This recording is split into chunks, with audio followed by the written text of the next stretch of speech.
Keyin bu kishi Rasululloh sollallohu alayhi vasallam o'tib ketganlar birodarlar. Oxirgi hadislaridan biri. Yana bu hadisni rivoyat qiluvchi zot Muoz ibn Jabal yuqorilarda biz ko'p aytib berganligimizga kifoyalandik. Ulamolarning imomi bu kishi mana. Eng peshvolari, ulamolarning qiyomat kunidagi hamma olimlarning oldida keladigan zot mana. Payg'ambarimiz sollallohu alayhi vasallamning shahodatlari bilan.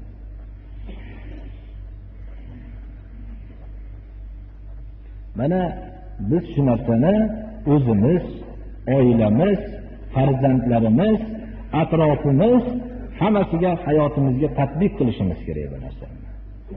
Alloh taolo hammamizni shu hadislarga amal qilishlikka Alloh. Alhamdulillahi robbil alamin va salatu ala sayyidil mursalin va ala alihi va ashabihi ajma'in. Amma ba'd. Assalomu alaykum va rahmatulloh.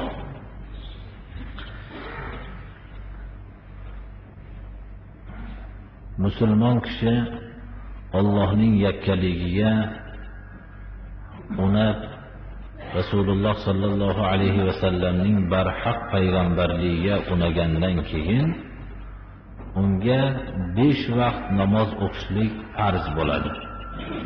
5 vaqt namoz o'qishlik farzligi biror bir sabablar, shariat ko'rsatgan sabablardan tashqari. Bu sabab bo'lsa ham ko'zi qimillab, boshqa a'zosi qimillamay qolgandagina namozni ta'xir qilinadi. Va shu bilan islom jihodi bo'lsa-ki, hech bir to'xtashlikka kofirlar imkoniyat bermasa, shu to'xtamasdan jihod davom etgan bo'lsagina, shunda ham to'xtatiladiki, mana Rasululloh sallallohu alayhi vasallam Xandaq g'azotida asr namozini vaqtidan o'tib ketdi. Shundan keyin Shomdan ilgari o'qidilar. Shomda vaqti kirgandan keyin oldin o'qib, keyin o'qidilar. Shunga o'xshagan biz hozirgi namozni ba'zi vaqtlarda ruku qila olmaydigan kishilar, sajda qila olmaydigan biror kasallik bo'lgan bo'lsa, shu vaqtdagi namoz o'qishlik qoidasini zikr qilingan joydan o'qib bermoqchiman.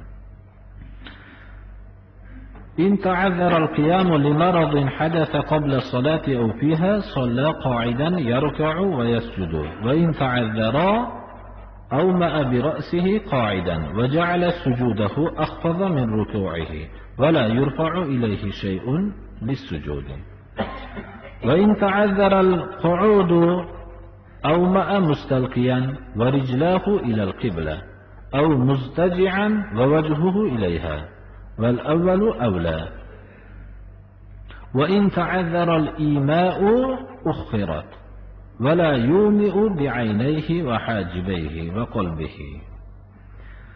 Agar bir kishi namozni o'qiyotgan, namoz o'qib yuradigan kishi tikka turib namoz o'qishlik kasallik sababli mumkin bo'lmay qolsa, namozdan xoh ilgari paydo bo'lgan bo'lsin, yo namozni o'zida qo'qqisdan bir kasallik paydo bo'lib, tikka turishlik imkoniyati yo'q bo'lib qolgan bo'lsa, shunda o'tirib namoz o'qiydi.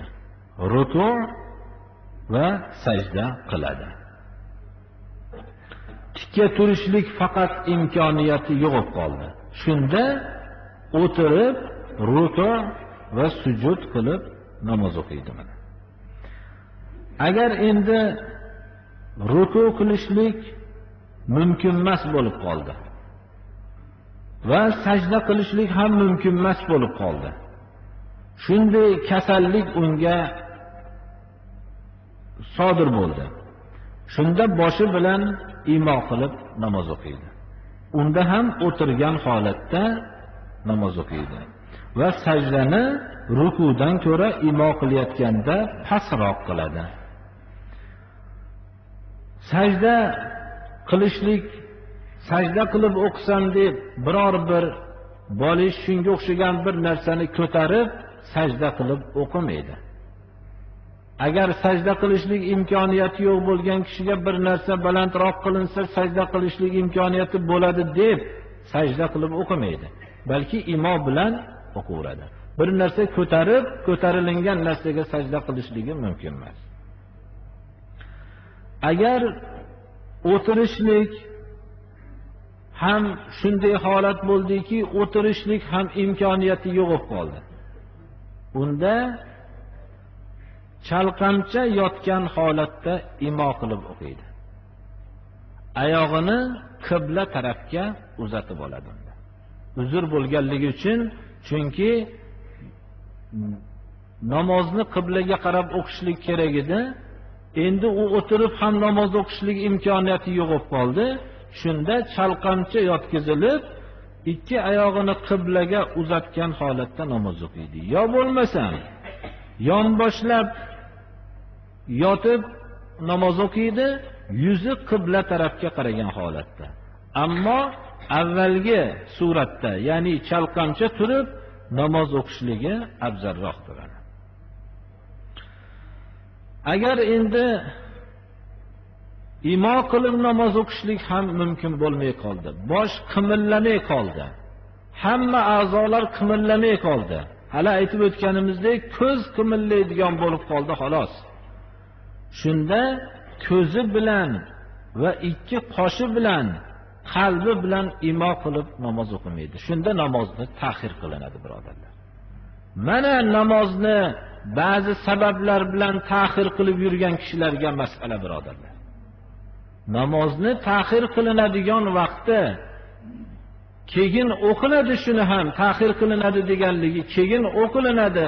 Faqat ko'zi qimillaydigan bo'ladigan bir kasallikka giribtor bo'lib qolsa, shundagina namozini ta'xir qiladi. Bu biror bir ish bilan band bo'lib qoluvdim yoki sal mazam qochib qoluvdi degan namozni o'qimay yurgan odamlar, ular o'zlarini aldayaptilar, xolos bu.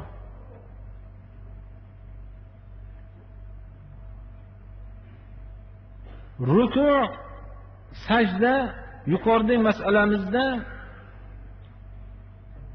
qiyom mumkin bo'lmagan edi. Ya'ni tikka turishlik mumkin bo'lmaganda o'tirib ruku, sujud qilib namoz o'qiydi dedik.